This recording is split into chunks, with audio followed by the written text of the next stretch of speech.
Hey, what's up? It's Trish, certified transformational nutrition coach from BeWellShineBright.com. And today we're going to talk about dietary fat. Now, dietary fat, as much as I hate to admit it, still has a really bad rap. It's still carrying around baggage from poor studies and bad science from decades ago. And we still believe all of that in the mainstream. So I'm going to kind of shine some light for you today and really just do a quick and dirty on good fats versus bad fats and why you need them in your diet. Now, we could talk about Ansel Keys and his 7-country study where there was a ton of cherry-picked data that lined up with his hypothesis that saturated fat caused heart disease. We could also talk about the sugar industry and the scientific studies that they backed and the papers that got published as a result of them really wanting to defame fat and make fat look like the bad guy. The point that I'm trying to drive home here is that bad science led to government changes in our food policy, which ultimately led to a poor and ill-advised food pyramid, which kicked off our obesity and diabetes epidemic that we see today that we're still living through. I'm going to tell you something that might surprise you. Okay, so many people out there think that the fat in your food is solely responsible for the cholesterol in your blood. Now, some think it's genes or some think it's a combination, but did you know that only 10 to 20% of the cholesterol floating around in your blood is a direct result of the cholesterol you consume in your food? I'll say it again. Only 10 to 20% of the cholesterol floating around in your blood is a direct result of the cholesterol that's in the foods you eat. So, foods that are high in cholesterol like shrimp and red meat and foods with high saturated fat content, those are not necessarily the culprits of the cholesterol in your body. Your liver actually produces cholesterol, and that makes up the other 80 to 90% in your body.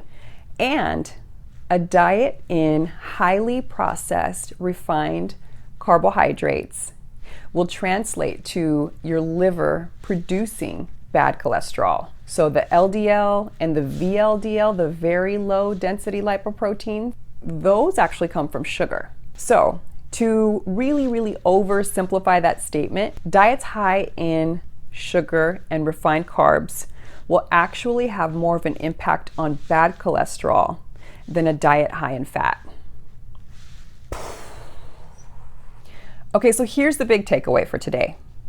There are good fats for you and there are bad fats for you. And the good fats are really good and essential, and the bad fats are really bad and toxic. So these are the ones that have been deodorized, bleached, hydrogenated, refined. They basically go through the process of an oil refinery. It's gross. So the oils to stay away from are vegetable oil, canola oil, corn oil, sunflower oil, safflower oil, soy oil, grapeseed oil, refined rice bran oil, refined peanut oil. All of these are terrible for you. They're bad for your metabolism, and they're related to a whole host of other health issues. And they're in just about everything. I mean, flip over the package and you're going to see these things constantly. So do your best to just cut those guys out. And what you want to replace them with are the good fats, the good oils. Olive oil is great for you. So is avocado oil, butter, ghee, coconut oil, even unrefined peanut oil. So the more you can include these great fats and minimize these bad fats, the better off your health is going to be. One of the big problems with losing weight is that our metabolism lives in our stored fat cells.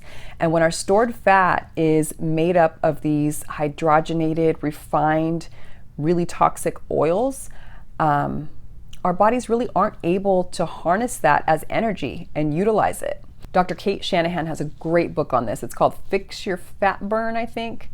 One of the points that she really drives home is that we have a hard time utilizing the stored fat that we have on our body. Therefore, we have inefficient metabolisms. Therefore, we're constantly hungry. You know, if our stored body fat is there to get us through hungry times. It's there for us to kind of eat off of and use as energy. But when we can't use it as energy, when our body doesn't read it properly, we're going to be hungry, and we're going to eat when we don't necessarily need to. We're not going to be able to tap into our fat stores the way that they're designed. So clean up the quality of the fat that you eat, and ultimately that will help in your overall health and then in weight loss if that's a goal of yours. And if weight loss is a goal of yours, please take advantage of my free gift. It's got really insightful information that I wish I knew at the beginning of my journey. It would have made things so much easier. It's 3 common hurdles that could be standing right between you and your future upgraded self. So grab that, take advantage of it, read through it, and I'll catch you on the next one. Hey, do me a favor, be well so that you can go out there and shine bright.